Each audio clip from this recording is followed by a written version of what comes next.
Second round are our NHL insiders Bob McKenzie and Darren Drager. And guys, what an exciting first round it was. It took 3 Game 7s in the East to determine who would advance. So Bob, what would you take from an overview perspective of what round 2 is going to look like? Well, I think the game's going to be under the microscope a little bit. And the reason I say that is because in the first round, there was obviously some highly entertaining hockey.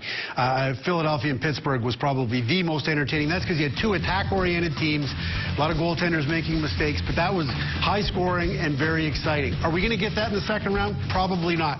If you look at the teams that advanced, they are big, they are strong, they are physical, they are defense-first teams for the most part. You know, Ken Hitchcock has a phrase he uses, they play heavy hockey. The St. Louis Blues do, the LA Kings do, a lot of the teams that advance. If you look at the average weight of teams in the National Hockey League, 7 of the 8 teams that advanced to the second round are top 10 in the National Hockey League in terms of average weight. So they all play this heavy defense-first game. Are we going to see very many goals? Is it going to be very entertaining? Or are we going to see a lot of 1-0 games with really good goaltenders standing on their head? And it's interesting because we had a run there with the Detroit Red Wings, the Pittsburgh Penguins, the Chicago Blackhawks, 3 Stanley Cup winners in a row who played a real offensive, attack-oriented game. Not to say they couldn't play good defense or be physical, but their primary focus was scoring goals. And now we've got a whole bunch of teams their primary focus is trying to keep the puck out of the net. Well, and there's no reason to think that that style of hockey is going to change going into the second round, third round of the Stanley Cup final. What will be noteworthy, though, is how teams adjust in the offseason, because you always have that copycat syndrome that takes effect when a team wins a Stanley Cup championship. Go back to the Anaheim Ducks winning the Stanley Cup. Well, the next year, you had all managers scrounging to find a shutdown third line. Look for that Sammy Paulson, Niedermayer, Travis Moen. So it'll be interesting to see whether or not the style impacts how teams are built in the future. Darren, Bob just mentioned heavy hockey for the St. Louis Blues LA Kings series. What do you anticipate seeing in this series? It should be exciting. Well, already you see Ken Hitchcock, wily old veteran that he is with the St. Louis Blues, playing his mind games. He's already anointed the Los Angeles Kings as the top team now in the playoffs, and his conclusion is, well, they knocked off the President's Trophy winning Vancouver Canucks, so they must be the best team. But you know, he's going to have trouble if he tries to outcoach Daryl Sutter of the Los Angeles Kings, because you've got some veteran presence in that as well. This one for me comes down to a great matchup between 2 great young American captains. You got Dustin Brown, who was a dominant player for the LA Kings in the first round against the Vancouver Canucks, and his line with Anze Kopitar and Justin Williams is going to see an awful lot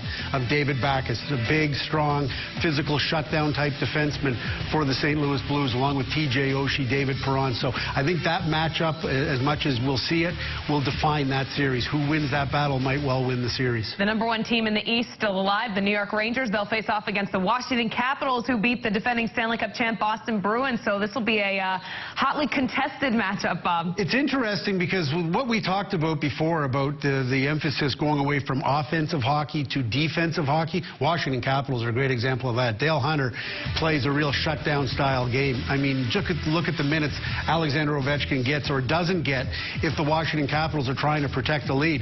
I mean, any night that Jay Beagle gets more minutes than Alexander Ovechkin, and that's not a slam on Jay Beagle, because that line with Jay Beagle and Matt Hendricks and Jason Chimera was tremendous in the first round for the Washington Capitals, and a big reason why they were able to knock off the Boston Bruins. The interesting thing is the psychology of Hunter. It might not be as easy with the New York Rangers finding the identifiable who you want to shut down. They've obviously got some skilled players, but not as many offensive weapons as the Boston Bruins had. But you know that Dale Hunter's going to try and match lines, and he's going to focus as much as he can anyway, primarily on the Richards line with Hagelin and ultimately in Marian Gaborik. Gaborik has got to get his offense going. He has to be more productive than he was in round 1 versus the Ottawa Senators. And then you've got the classic matchup, I think, in goal between Henrik Lundqvist, who has been lights out, wire to wire for the New York Rangers, against 22-year-old Brayton Holtby, who outdueled Tim Thomas, the defending Stanley Cup champion. It's a great matchup. It is a great matchup. And finally, in the East, the team with the most rest, the Philadelphia Flyers, will face off against the New Jersey Devils, who battled it out double overtime, Darren, in their Game 7 to advance. I mean,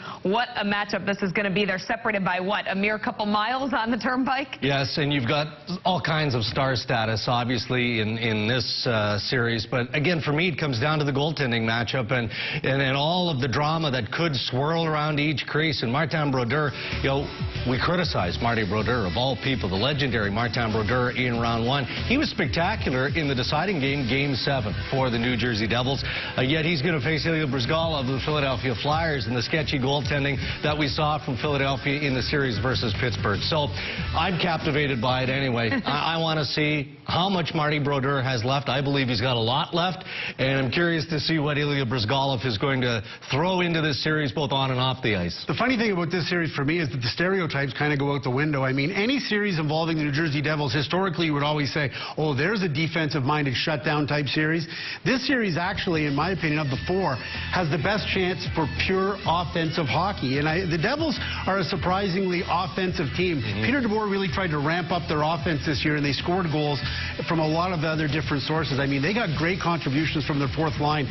Guys like Steven Giunta stepping up, and Steve Bernier did a tremendous job in the last round, scoring big goals for the New Jersey Devils. And from the Philadelphia Flyers, they are, bar none right now, for me, the most exciting offensive team. When you got Claude Giroux at the top of his game, and as many offensive weapons as they do through the lineup, and because of what you talked about, the unpredictability of the goaltending, Bryzgalov, and to some degree, Marty Brodeur, this is the series for me that holds the most interest just in terms of the X factors and the wild cards. Well, it's been must-see TV so far in the first round. Looking forward to the second round. Bob McKenzie, Darren Drager, thanks so much for joining us, guys. We appreciate it.